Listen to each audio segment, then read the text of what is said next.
Olá, meu nome é Mirielle, eu sou a idealizadora do Centelha Japamalas e no vídeo de hoje é o início de uma nova série. Gente, eu resolvi fazer uma série de vídeos falando cada um sobre uma parte do Japamala. Então, eu vou fazer um vídeo sobre as contas do Japamala, um vídeo sobre Meru, um vídeo sobre o Tassel, tá? E aí eu vou trazer tudo que eu conheço, tudo que eu vivenciei na confecção, tudo que eu sei sobre cada uma dessas partes. Esse aqui é o inaugural, eu espero que vocês gostem. E vamos lá! Bom, pessoas, eu recebo muitas perguntas em relação ao material que se utiliza para fazer o Japamala. Aonde compra, qual que é o melhor material, qual é a característica deles, ou seja, como que eles se comportam. Isso é muito importante a gente entender, né? Como que eles se comportam e a partir desse comportamento deles, como que a gente deve utilizar ele na confecção. Ou seja, eu consigo usar um determinado fio para passar uma determinada conta, que tamanho de conta, essa conta aguenta água, não aguenta, ela é mais resistente, que tamanho que tem que ser, enfim. Então eu vou sanar aqui todas as dúvidas, acredito eu, espero eu, né, a respeito das contas. Muito bem, o Japamala tradicional, ele contém 108 contas.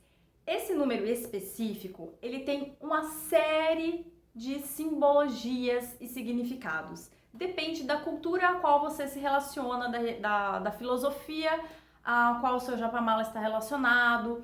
Enfim, se vocês pesquisarem, vocês vão encontrar algumas respostas, né?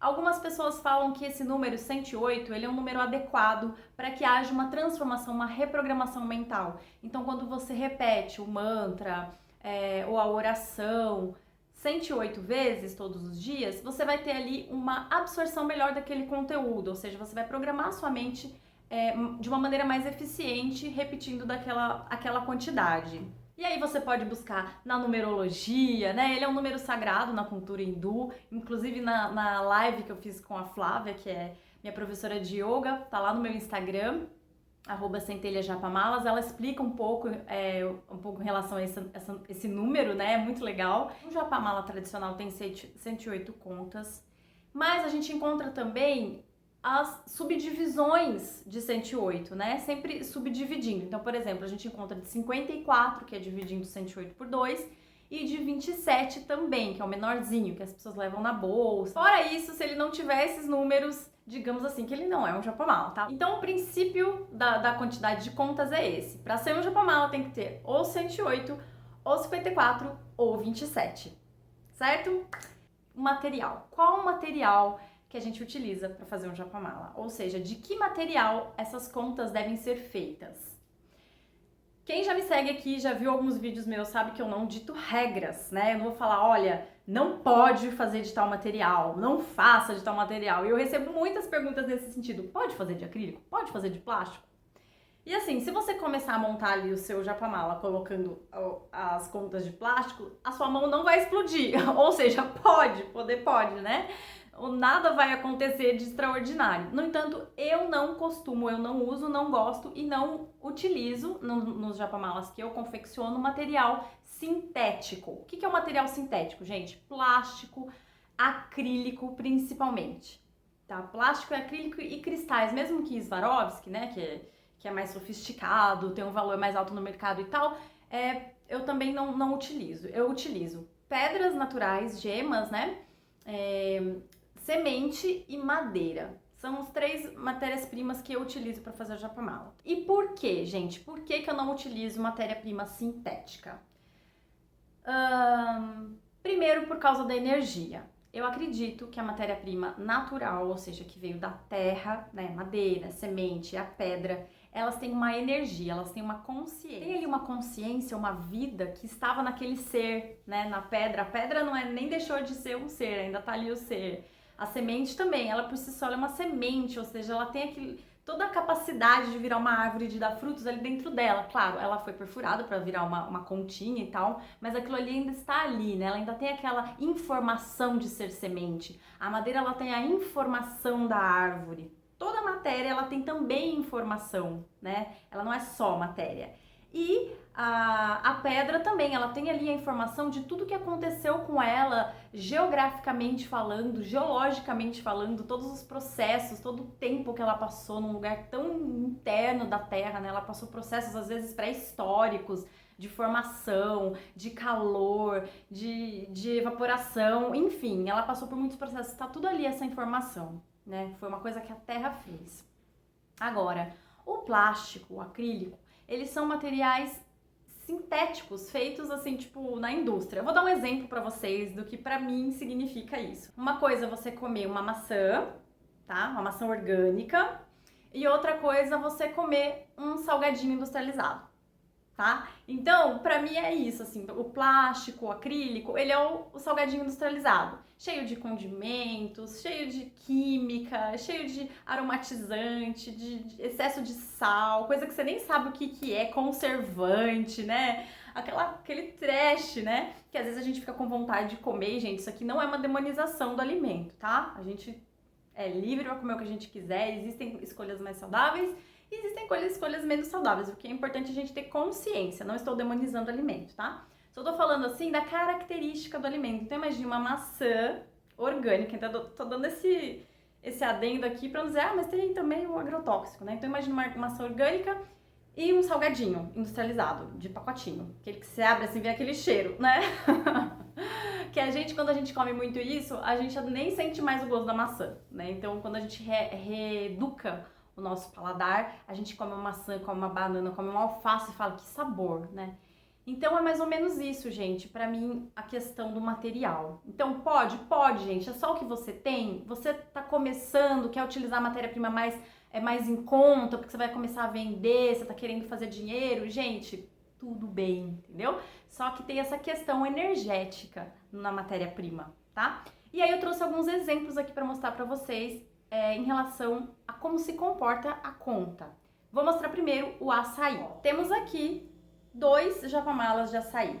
Vejam, gente, que o açaí, quando ele é perfurado, o furinho, às vezes ele passa por uns pontos esquisitos, e quando a gente monta, ele fica assim tortinho. Ele dá essa cara bem naturalzona, ele é bem roots, digamos assim, né? Ele dá um acabamento rústico, tá? Eu gosto dessa cara que ele dá, assim, mas tem gente que não, tem gente que gosta de uma coisa mais homogênea e tal. Então ele tem um acabamento rústico.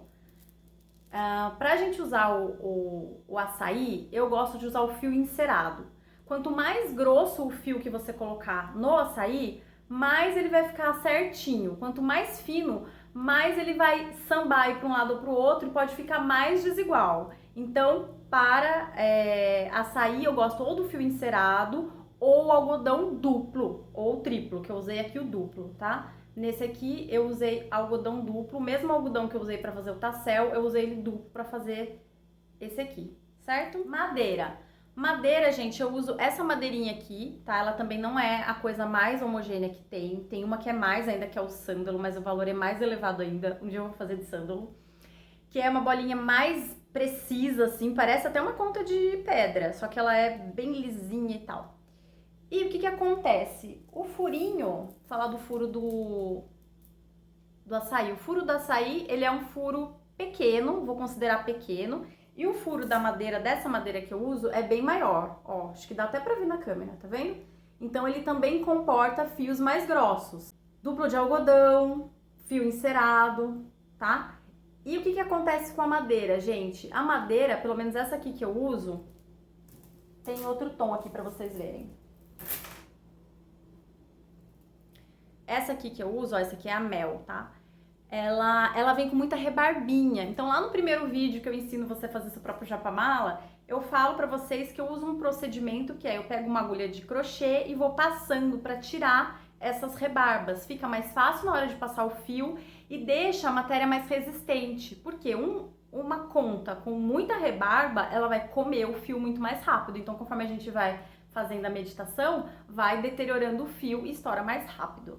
Também tem um vídeo que eu falo sobre estourar o japamala, uma coisa que acontece, mas como eu sou a que confecciona, eu penso melhor na coisa mais resistente para durar mais, né? E para que quando estourar seja realmente uma coisa energética, não seja porque ficou fraco, certo? Muito bem. Onde que eu acho essas contas? Depende, gente, depende de onde você está. Se você está numa cidade grande, pode ser que vocês tenham um comércio aí especializado. Eu estou em São Paulo. Aqui tem muito comércio especializado. Então eu encontro em lojas especializadas para montagem de bijuteria. Tem uma infinidade lá na região central de São Paulo, 25 de Março, Ladeira da Constituição, que tem esse tipo de material. Eu compro em várias, porque o meu trabalho é personalizado. Então, às vezes, a cliente pede uma coisa que eu busco em um dos fornecedores e eu não encontro. E aí, às vezes, eu vou caçando de loja em loja até, encontrei o que eu precisava. Né? Então, eu não tenho somente um fornecedor, eu tenho vários, eu encontro em vários lugares. Tem umas que eu gosto mais, que eu já trabalhei e gostei, que eu vou com frequência, porque eu sempre encontro o que eu preciso.